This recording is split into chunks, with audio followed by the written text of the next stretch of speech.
નમસ્કાર મિત્રો, સ્વાગત છે તમારું અખંડ ગુજરાત યુટ્યુબ ચેનલમાં। અંબાલાલ પટેલની વરસાદની મોટી આગાહી સામે આવી છે। ગુજરાતમાં ગાજવીજ સાથે વરસાદ પડશે। આગામી 48 કલાકમાં વાતાવરણમાં મોટો ફેરફાર આવશે। આ તમામ માહિતી વિશે વિડીયોમાં વાત કરીશું, તો વિડીયોને અંત સુધી જોતા રહેજો અને ચેનલમાં નવા છો તો ચેનલને સબસ્ક્રાઇબ કરી લેજો। હવામાન નિષ્ણાંત અંબાલાલ પટેલ દ્વારા ગુજરાતના વાતાવરણને લઈને મોટી આગાહી કરવામાં આવી છે, જેમાં આગામી 48 કલાકમાં પવન ગાજવીજ સાથે ગુજરાતના જુદા જુદા જિલ્લાઓમાં વરસાદ પડી શકે છે, જેના કારણે જગતનો તાત પણ ચિંતામાં મુકાઈ ગયો છે।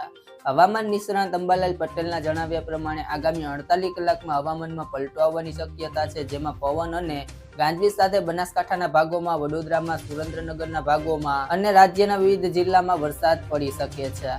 અંબાલાલ પટેલ દ્વારા વરસાદ અને ચક્રવાતને લઈને મોટી આગાહી કરવામાં આવી છે, જેમાં તેમણે આ વર્ષે કેવો વરસાદ રહેશે તેને લઈને ખાસ માહિતી આપી છે।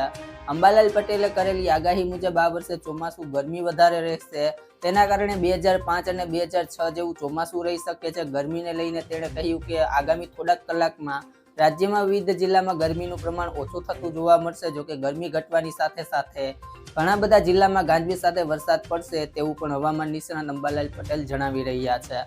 ચોમાસું આ વખતે નબળું પડી શકે છે, પાછોતરો વરસાદ સારો પડી શકે છે। કેટલાક જિલ્લામાં વધારે વરસાદ તો કેટલાક જિલ્લામાં ઓછો વરસાદ પડશે।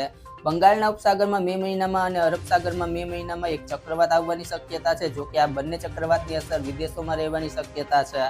ચોમાસું આ વખતે સારું હશે તે, પરંતુ અલગ અલગ વિસ્તારમાં વરસાદ પડશે, એટલે ભિન્ન ભિન્ન ભાગોમાં છૂટોછવાયો વરસાદ પડશે। જો કે સૌથી મોટો પ્રશ્ન એ છે કે ગુજરાતના વાતાવરણમાં જે પલટો આવવાનો છે તેને લઈને આગામી 48 કલાકમાં ગુજરાતના વિવિધ જિલ્લામાં ગાજવીજ સાથે વરસાદ પડશે તેવી અંબાલાલ પટેલે આગાહી કરી છે, જેથી જગતનો તાત તેના પાકને લઈને હાલ મુશ્કેલીમાં મુકાયો છે, કારણ કે જો વરસાદ પડ્યો તો ખેડૂતોના પાકને મોટા પ્રમાણમાં નુકસાન થવાની ભીતિ સેવાઈ રહી છે।